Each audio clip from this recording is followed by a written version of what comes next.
মাথায় টুপি, লম্বা দাড়ি, সাদা পাঞ্জাবি, আছে কুরআনের হাফেজের ডিগ্রি। পরিচালনা করতেন নুরানি, হাফেজি ও কওমিয়া মাদ্রাসা। তবে প্রকৃত পরিচয় তিনি একজন ধর্ষক। গ্রেফতারকৃত এই ব্যক্তির নাম সেলিম গাজী। সম্প্রতি এই মাদ্রাসা শিক্ষকের বলৎকারের শিকার হয়ে প্রাণ হারিয়েছেন ১৩ বছর বয়সী এক মাদ্রাসা ছাত্র। মৃত্যুর আগে এক ভিডিও বার্তায় নির্যাতিত ওই শিশু জানিয়ে গেছেন, প্রায় ১ বছর যাবৎ প্রতিনিয়ত মাদ্রাসা পরিচালক কর্তৃক যৌন নির্যাতনের শিকার হয়েছে শিশুটি। মাত্রাতিরিক্ত বায়ুপথে সঙ্গম করায় সবশেষ ক্যান্সারে আক্রান্ত হয়ে মৃত্যু হয় ওই মাদ্রাসা ছাত্রের। গত ২৫ আগস্ট ঢাকার মহাখালীতে অবস্থিত ক্যান্সার হাসপাতালে শেষ নিঃশ্বাস ত্যাগ করেন নির্যাতনের শিকার হওয়া ওই শিশু। ঘটনাটি আমাদের পটুয়াখালী জেলার বাউফল থানায়।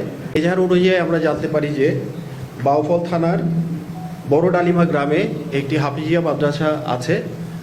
সেখানে ভিকটিম পড়াশোনা করত এবং সে আবাসিক ছাত্র হিসেবে পড়াশোনা করত। তার বয়স ছিল ১৩ এবং তাকে বিভিন্ন সময়ে এই মাদ্রাসার যে প্রধান শিক্ষক তিনি জোরপূর্বক তার সাথে বিভিন্ন সময় যৌন সঙ্গমে লিপ্ত হয়।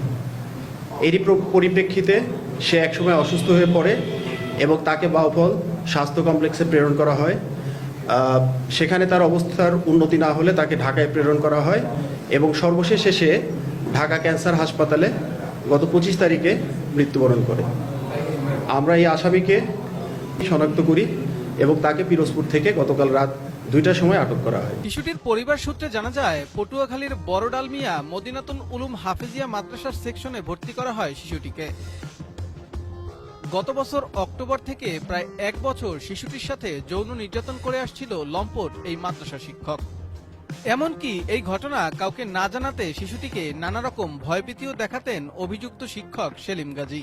তানভীর মেটালের পণ্য বুয়েট থেকে পরীক্ষিত, বিএসটিআই অনুমোদিত, নান্দনিক, আভিজাত্য ও ইউনিক ডিজাইনের তৈরি তানভীর মেটাল। টানা যৌন নির্যাতনের শিকার হয়ে এবছর আগস্ট মাসের ২ তারিখ অসুস্থ হয়ে পড়ে শিশুটি।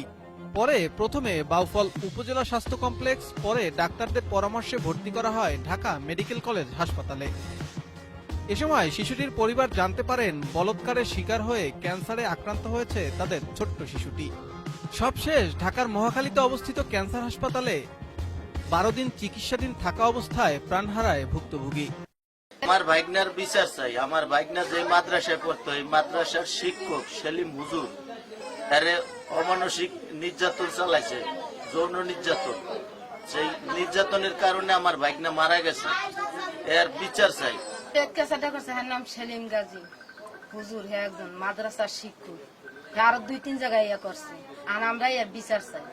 তাহলে আমরা কি ওদের কি মাদ্রাসায় পড়াইতে পারবো? আমরা তো খুব আতঙ্কে আছি যে আমার একটা সন্তানই আমরা মানুষ করতে পারলাম না শিক্ষকের কাছে, তাহলে আমাদের বাকি ৩টা সন্তান আমরা কিভাবে মানুষ করব?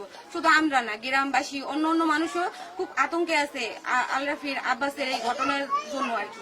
শিশু মৃত্যুর পরপরই গা ঢাকা দেন অভিযুক্ত মাদ্রাসা পরিচালক সেলিম গাজী, কিন্তু শেষ রক্ষা হলো না।